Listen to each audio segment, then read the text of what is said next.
dari seorang sahabiah, salah satu bibi daripada Nabi SAW, Atikah bintu Abi Talib, bintu Abdul Muttalib. Masyarul muslimin yang dimuliakan Allah Subhanahu wa taala,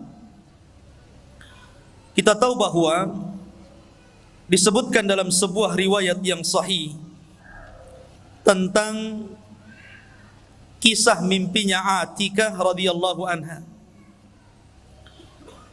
Jadi suatu ketika, ikhwah fillah muliakan Allah Subhanahu wa taala, Atikah ini bermimpi dengan mimpi yang sangat aneh sekali. Dalam mimpinya diceritakan, tiba-tiba datang seorang laki-laki menunggang unta dengan badan yang kecapean, keletihan dan compang-camping. Tiba-tiba dia berteriak di atas bukit, memanggil-manggil seluruh orang-orang Quraisy. Laki-laki ini mengatakan, "Infiru ya ahlal ghudur ila masari'ikum fi thalath." Apa katanya? Keluarlah kalian, larilah kalian menuju tempat kehancuran kalian dalam tempo 3 hari ini. Ketika itu Atikah bermimpi dan menceritakan mimpinya kepada saudaranya Abbas bin Abdul Muttalib. Dia mengatakan, "Wahai Abbas, semalam aku bermimpi aneh. Tetapi saya minta syarat kepadamu agar jangan kau ceritakan mimpi ini kepada siapapun. Karena kalau seandainya orang-orang Quraisy tahu, maka jangan-jangan mereka akan menyakiti aku dan keluargaku." Kemudian Abbas pun mengatakan, "Mimpi apa itu?" Maka Atikah mulai menceritakan mimpinya. Kata Atikah radhiyallahu anha, dia mengatakan bahwa dalam mimpiku datang seorang laki-laki dari arah yang jauh, datang kepada penduduk Mekah. Kemudian berteriak dan mengatakan, "Infiru ila masari'ikum fi thalath." Larilah kalian menuju tempat kehancuran kalian dalam 3 hari ini. Dia menyebutkan 3 kali. Kemudian setelah itu orang ini menunggang unta dan naik ke atas bukit Abi Kubais. Bukit Abi Kubais ini sekarang menjadi istana. Dari Mekah nampak istana raja. Naik dia ke situ. Kemudian di atas bukit dia berteriak lagi dengan teriakan yang sama, "Wahai penduduk Quraisy, larilah kalian ke tempat kehancuran kalian dalam 3 hari ini." Setelah itu kemudian unta ini menendang batu. Kemudian batunya menggelinding ke bawah. Sampai di bawah hancur batu ini, dan setiap kepingannya kemudian melesat. Tidak ada satupun rumah dari rumah-rumah Quraisy melainkan lesatan kerikilnya masuk ke dalamnya. Kemudian turun dia. Setelah turun, naik ke atas Ka'bah. Cemana itu unta naik ke atas Ka'bah? Ini kan mimpi. Namanya mimpi bisa saja kan.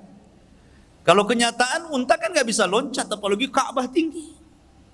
Mimpi, kayak antum mimpi bisa terbang. Kemudian di atas Ka'bah ngomong lagi, "Infiru ya ahlal ghudur ila masari'ikum fi thalath." Larilah kalian, wahai orang-orang yang berkhianat, maksudnya orang-orang Quraisy, ke tempat kehancuran kalian dalam 3 hari ini. Abbas ketika mendengar mimpi ini aneh. Ada apa ini? Maka Abbas pun mengatakan dan berjanji untuk tidak menghabarkan kepada siapapun. Kemudian suatu ketika Abbas ini berjalan. Di tengah jalan berjumpa dengan Utbah bin Rabi'. orang yang paling memusuhi Nabi SAW.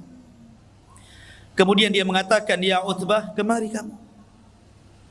Ada apa wahai Abbas? Kemari. Aku mendengarkan dari saudariku Atika sebuah mimpi, tapi syaratnya jangan kau ceritakan ya. Ini khusus kamu dan saya saja." Kemudian Utbah ini penasaran, ada apa ini kok rahasia sekali? Kemudian diceritakan mimpi ini oleh Abbas, bagaimana Atika bermimpi ini. Abbas pun pergi. Kemudian Utbah pulang ke rumahnya.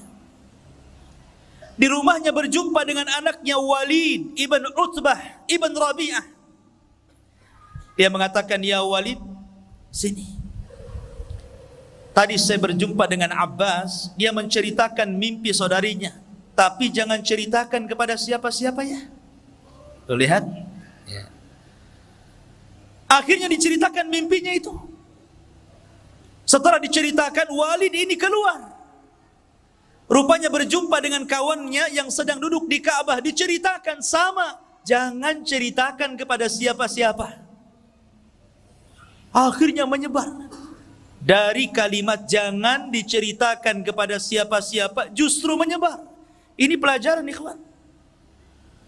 Antum kalau punya rahasia, jangan ceritakan kepada orang. Jangan. Ya. Karena tidak semua orang bisa menyimpan rahasia loh. Ya.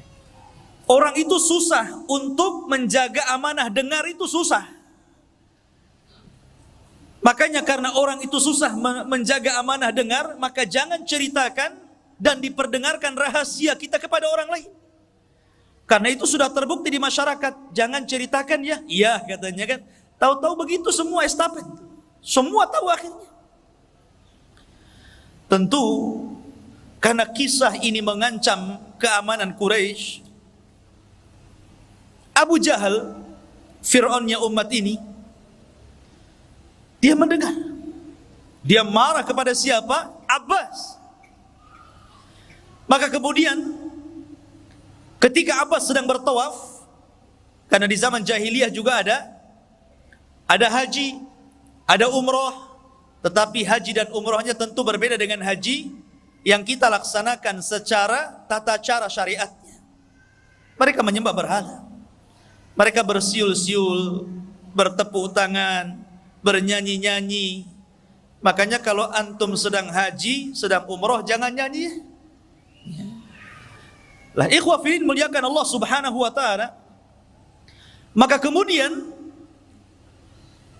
Abu Jahal marah dan mengatakan, "Wahai Abbas, tidak cukupkah dari kabilahmu ada seorang laki-laki yang mengaku nabi?" Maksudnya Rasul sallallahu alaihi wasallam. Sekarang muncul lagi dari kabilahmu seorang wanita yang ngaku nabi. Maksudnya siapa? Atika. Abbas pura-pura tidak tahu. Dia mengatakan saya tidak tahu. Tapi Abu Jahal cerdas dan mengatakan, bagaimana engkau tidak tahu? Semua telah mengetahui kabar itu. Akhirnya kemudian Abu Jahal mengancam Abbas bin Abdul Muttalib ini. Kalau seandainya mimpi itu tidak terjadi dalam 3 hari, artinya bahwa penduduk Quraisy ini tidak ada apa-apa, maka saya akan tulis, dan tulisan itu ku gantung di depan Ka'bah, di mana tidak ada manusia yang paling dusta kecuali dirimu, dan semua orang Arab akan membenci kamu. Maka ancaman Abu Jahal ini menyebar di seluruh orang-orang Quraisy. Pulanglah Abbas. Ketika dia pulang, dia didemo oleh kabilahnya dan mengatakan, "Kenapa ya Abbas? Kau cerita tentang apa? Semua mencela kita di sini." Maka Abbas pun terdiam. Hari pertama tidak terjadi apa-apa. Hari kedua tidak terjadi apa-apa. Hari ketiga, tiba-tiba datang utusan dari Abi Sufyan, namanya Dhamdham, memberitahu kepada penduduk Quraisy bahwa harta dagangan kafilah mereka yang dititipkan kepada Abi Sufyan yang datang dari Syam menuju Mekah dan melewati jalur Madinah akan diserang dan dirampas oleh Muhammad dan pasukannya. Dari sini ikhwah fiddin bermula cerita perang Badar.